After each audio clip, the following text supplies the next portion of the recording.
Hi everyone, this is Gian. So we continue the story of how I got to community living. Last time I ended off, watched my previous video where I was sharing about moving into a community through all the conflict and stuff that happened. So if you want to check on that video, just make sure you check it out, like it, leave a comment and come back to this one. Now, my dad agreed to take me. So on the day that he took me, which was June the 9th, 2008. I was still in my last year. I'm supposed to do school, and I was just 18 years old. I turned 18 2 months before that. So I'm still young. I don't have a lot of life experience. I just have school, which is the most dumbest place you can go to, which doesn't educate anyone. In fact, keeps us stupid and ignorant. And I was proof of that. How did I make it even to the 10th grade? Looking at my education and who I was, it's like the school just allowed stupidity through because that's actually their standards. They didn't help me with my dyslexia at all. They didn't even look at it. I had to do independent research and tests on it to see that I had a problem, which I solved thank you to Bernard Pullman. And that's another story coming with using a certain technology and how I'm speaking English today instead of Afrikaans or sounding like some broken English. So my dad took me and we were driving for 7 hours to this new community. So after 7 hours of driving to this new community, we finally arrived. And I must say, driving from a suburbs area, a town, a city, to driving into a forest looking area where there's just trees and nature, and driving into this property that is somewhere else. It's it feels like a different world that you're going to. And you drive up to the gate and I'm anxious, I'm like, what can I expect? What's gonna happen? I'm not totally sure. And I see someone running to the gate, which is Leslie John, Bernard Pullman's son. And he waves and smiles and he runs to the gate, and suddenly I felt all happy, smiling. I was like, wow, I'm here, I'm doing something different. And the gate gets opened up, we drive in, and we greet everyone, and it's a beautiful environment. Obviously the farm, the land we're on is just purchased. I think they purchased 2 months before. So it's still, everything's brand new. And the farm looks pretty broken down, not very nice, not very green, not very lively. But I can see people working. People's been working. I see cement, I see gravel, I see sand, I see wheelbarrows. And I see people are busy and has been busy for a while, 2 months. Now I'm arriving and I find all the people. There's already, I think, 10 or 12, 13 people on the farm. And I was greeting everyone. I was like, wow, there's so many people here. I was like, whoa, this is nice. There's like different people.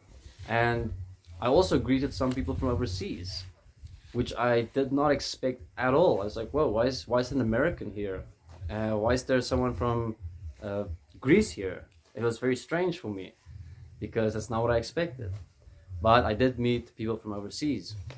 And within this, I was introduced, I was shown around the property, and I truly loved it. I enjoyed it. I was like, this is new. It felt like I was entering a different world, going to a community setup.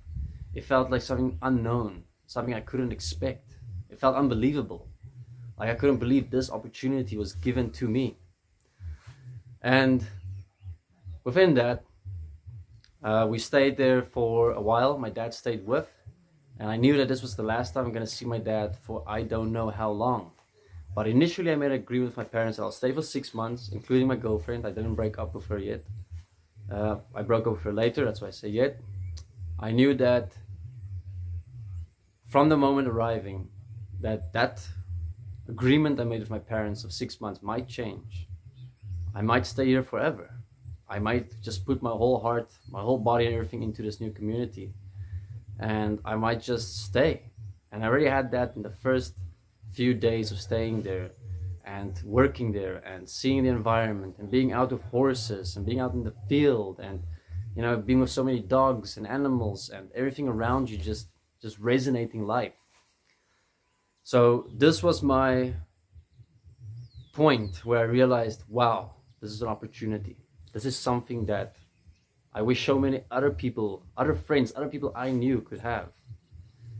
But I knew that this was a unique moment and I had to make the best of it. So when my dad said goodbye, he had to go all the way back home.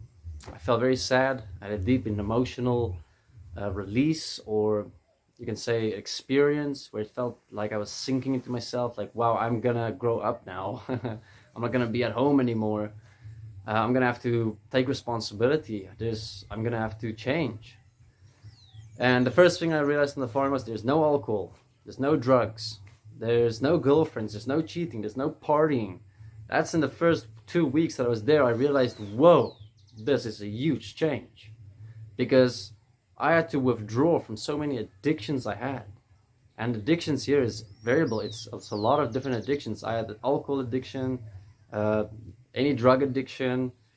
I had party addiction. I had seeking attention addiction. I had seeking validation addiction. I had mall addiction, town addiction, party. I had so many addictions. And I realized here on this property, none of that is close by. None of that is near. So I'm going to have to really change. I'm going to have to really look at, whoa, who am I without all of these things? And within this, I was starting to get depressed. Yet at the same time, not. I was extremely, how can I say? I was depressed on the one side, but on the other side, I knew it was a rebirth process. I knew that this is a change is needed and I'm going to push through it. But it was very hard for the first 6 months to stay far away from my parents, my family, my friends, to stay away from everything I was used to, and to just be in nature, to just go out to the fields, cut grass, rake grass up, to mix cement, to put bricks in, to paint, to tile, to work in the gardens and create garden beds. It was a complete 360-degree change in my life from what I used to do to what I was doing now. And there's a lot of internal struggles that one go through. For example, I would be digging holes out in the field for planting poles so we can put up a new fence, or for digging holes for putting in trees, or I'll be mixing cement. It doesn't matter what I was doing in the physical reality. In my mind, it was rushing, all this backchat, all the thoughts of memories, of things I've done, of things I wish, of things I desire, nasty things, evil things, sexual things. All of it was coming up because I had nowhere to run to. I had no alcohol to run to. I had no parties to run to. I had nowhere to run to, and everything just stayed here. And the biggest and greatest support I had was for breathing, which Bernard obviously supported me tremendously, because every day he'll come to me and he'll say things like, Gian, embrace yourself, and say, I am the universe. And he'll come to me and say, enough giving up. And he'll give me these little quotes every day within little moments. And he'll ask me, how are you doing? What's up? And he will check in on me. He had that responsibility to make sure that I am constantly stable. And I can see from who I was to going to an environment like this, there is a big chance for me to have become unstable. In fact, to lose my mind. Because it's such a huge change. And this is something that people who want to join communities must remember. You have to be absolutely ready for change. Because I know it might sound easy and cool, but once you are plugged out of the system, it's like in the Matrix, where they take all those plugs out, that you're going to experience yourself way different, like Neo did. He was like, where am I? What is this? This can't be real. And he ran back and he started vomiting. Check the Matrix if you don't know what I'm talking about. It's when he came from the Matrix to the real world, Zion. Now, it's that similar experience that I went through. And I went through that experience for 6 full months in absolute inner depression.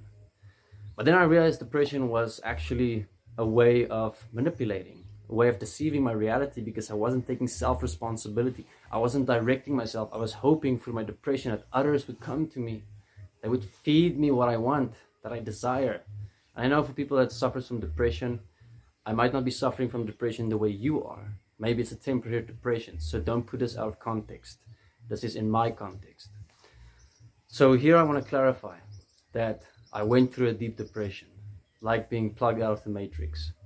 And I didn't know if what's happening or taking place is real. And with the physical work and doing all of that, it was extremely stabilizing, and at the same time dealing with my demons. A lot of demons, a lot of self-judgments, a lot of judgments towards other people. But here's the thing.